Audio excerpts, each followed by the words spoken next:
নমস্কার সবাইকে। রিসেন্টলি আমাদের ভারতের ইসরো আরও আরেকটা ম্যাসিভ জিনিসকে অ্যাচিভ করে ফেলেছে।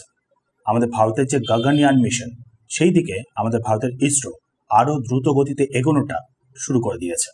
অ্যাকচুয়ালি দেখুন, আমাদের যে গগনয়ান মিশন মানে হচ্ছে স্পেসে আমাদের ভারতীয় অ্যাস্ট্রোনটদেরই পাঠানো, দিয়ে তারপর সেফলি তাদেরকে আবার ফিরিয়ে আনা, যার জন্য আবার ইউজ হবে আমাদের ভারতেরই LV-M3 রকেট, আমাদের ভারতের সবথেকে বড় রকেট, যার মধ্যে আবার রয়েছে 3টে টোটাল স্টেজ। প্রথমে হলো সলিড ফিউল দিয়ে বুস্টার, সেকেন্ড স্টেজে হলো রুম টেম্পারেচারে স্টোর করা যায় সেরকম ধরনের ফিউলকে ইউজ করা, যেগুলো আবার হয় বেশ অনেকটা টক্সিক। তারপর হলো থার্ড স্টেজে প্রপার ক্রায়োজেনিক ফিউলকে ইউজ করা, মানে হচ্ছে অতিরিক্ত পরিমাণে লো টেম্পারেচারে স্টোর করতে হয় সেরকম ধরনের ফিউলকে ইউজ করা থার্ড স্টেজে। যেমন ধরেন লিকুইড অক্সিজেন, লিকুইড হাইড্রোজেন। আমাদের ভারত চেষ্টা করছে সেকেন্ড স্টেজের যে রুম টেম্পারেচারের ফিউলগুলো সেইগুলোকে রিপ্লেস করার, সেগুলোর বদলে সেমি ক্রায়োজেনিক ফিউলকে ইউজ করার।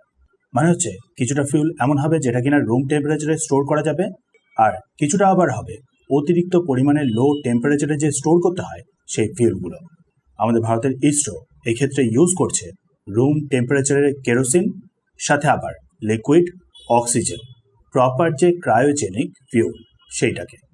এর ফলে যেটা হবে সেটা হলো মেইন যে কোর স্টেজের যে ইঞ্জিনটা সেটার থ্রাস্টটা আরও বেশ খানিকটা বেড়ে যাবে, পেলোড ক্যাপাসিটি আরও বেশ খানিকটা বেড়ে যাবে, সাথে আবার কম টক্সিক হবে, মানে এনভায়রনমেন্টের বেশি সেরকম ক্ষতি করবে না। এই যে জিনিসটা, এই যে সেকেন্ড স্টেজের ইঞ্জিনটা, সেটার মেইন যে পাওয়ার হেডের টেস্টটা, সেটাতে আমাদের ভারতের ইসরো 88% মতন সাকসেস পেয়ে গেছে।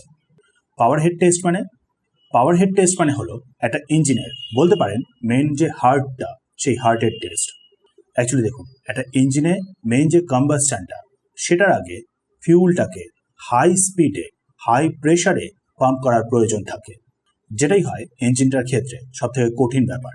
একটা স্পেস মিশনের জন্য ইউজ হওয়া রকেটের ক্ষেত্রে তো বিশেষ করে।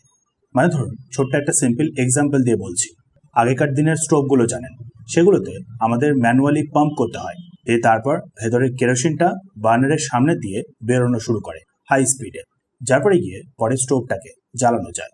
ঠিক সেরকমই কিছু একটা করা হয় এই রকেটগুলোর ইঞ্জিনগুলোর ক্ষেত্রে, বাট সেক্ষেত্রে আবার ব্যাপারটা হয় পুরোপুরি অটোমেটিক আর অনেকটা বেশি ম্যাসিভ স্কেলে। যে জিনিসটাই হয় অ্যাকচুয়ালি মেন ইঞ্জিনটার হার্ট।